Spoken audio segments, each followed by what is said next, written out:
হে মাবুদ, আমাকে তুমি মাফ করে দিও। আমি তোমার প্রিয় বান্দা না, তোমার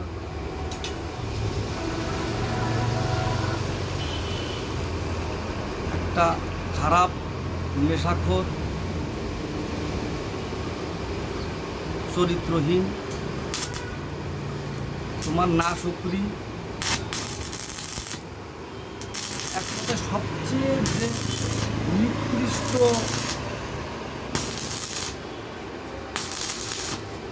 বান্দা সেই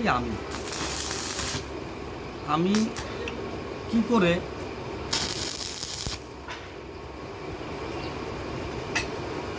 একটা নবী রাসূল যেভাবে যে আদর্শনে চলেছে আমি সেই আদর্শনে চলতে পারি, সম্ভব না। আমায় ক্ষমা করো তুমি আমার ভুলগুলো, যেগুলো আমি যখন বুঝেছি যেটা অপরাধ, তারপরেও সেই কাজটা করেছি। সেই ভুলগুলো তুমি আমার ক্ষমা করো না। কিন্তু যে ভুলগুলো আমি বুঝি নাই যে এটা আমার ভুল, আমি প্রতিনিয়ত করে গেছি, সেটাও তো আমি তোমার কাছে ক্ষমা প্রার্থী। তুমি আমাকে ক্ষমা করে দিও।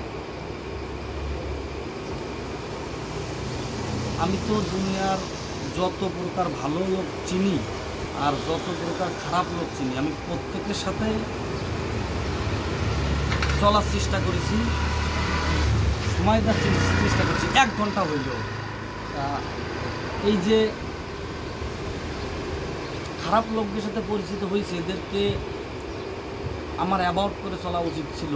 একবার তো 10 বার চান্স দিয়ে এদেরকে উচিত হয়নি, এদের সাথে আমার চলা ঠিক হয়নি। আর এদেরকে যারা ভালো বলে আমাকে ভালো বলে না, আমার ভালোটা আমিই জানি।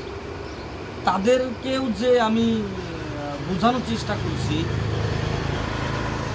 আমার মহত্বটা কোথায়, আমার কলবে কি আছে, আমি সাথে রেখে মুখের কথায় না কাজে প্রমাণ দেওয়ার চেষ্টা করেছি, দিয়েছি। তারপরেও তারা আমাকে কি করে ভালো বলে? কারণ তারা তো তাকে ভালো বলে যার সাথে আমার সর্বপ্রথম পরিচয় তার চরিত্রহীন, নেশাখোর। আমিও নেশাখোর, 40-50টা প্রেম করেছি, আমিও চরিত্রহীন। সেই লোক পরিচিত হওয়ার সাথেই আমাকে বলতে পারে যে বড় একটা দান মারতে হবে, 10-20-50 ভরি গহনা আছে, এরকম দেহে কি লাখ লাখ টাকা সিস্টেম আছে, এভাবে একটা দান মারতে হবে। মনে পরে ইনকাম করতেছে কষ্ট করে, সেইটা মাইরে দেওয়ার লোক। আমি যেখানে একটা লোকের 1 টাকা হক নষ্ট করা খুবই ব্যথিত মনে করি, খুবই নিকৃষ্ট কাজ মনে করি। আর যে জায়গায় একটা লোকের থেকে কোনো ফুল ভবিষ্যৎ বা একটা লোকের মার্ডারও করে ফেলাচ্ছে তার কষ্টে অর্জিত টাকা নেওয়ার জন্য, সেই লোকের সাথে আমি সেই দিনই কেন সম্পর্ক নষ্ট করিনি? কেন আমি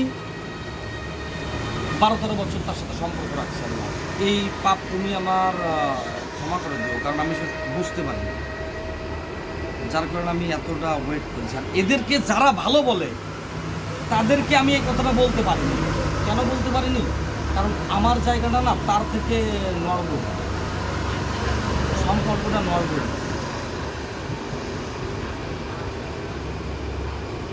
এই জন্য আমি বলতে পারিনি। যদি তার চেয়ে আমার সাথে সম্পর্কটা স্ট্রং হতো আমি ইনশাল্লাহ বলতাম তাকে। আর ইবাদত আল্লাহ,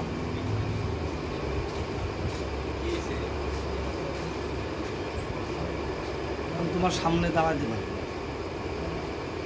কারণ আমি তোমার চেয়েও মনে হয় তার বেশি ভালোবেসে নিয়েছিলাম। এই জন্য তুমি আমাকে ক্ষমা করো, তুমি আমাকে তোমার পথে ফিরে আল্লাহ, আমাকে সব ভুলগুলো মাফ করে দাও, আমাকে 5 ওয়াক্ত নামাজে বানায় দাও, আমি যেন জামাতের সাথে 5 ওয়াক্ত নামাজ পড়তে পারি, আমি যেন তোমার পথে ফিরে আসতে পারি, আমি যে ভুলগুলো যখন যেটা বুঝতে পারছি সেটা সংশোধন যেন করতে পারি, করার চেষ্টা করে এসেছি। কতটা করেছি, কতটা করতে পারিনি, বারবার করেছি একই ভুল।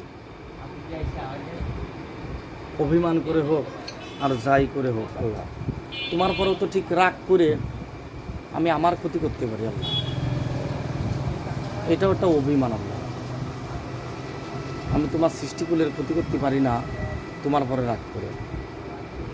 তুমি আমার যে শারীরিক সমস্যাগুলো আছে এগুলো দূর করে দিও আর আমায় মাফ করে দিও।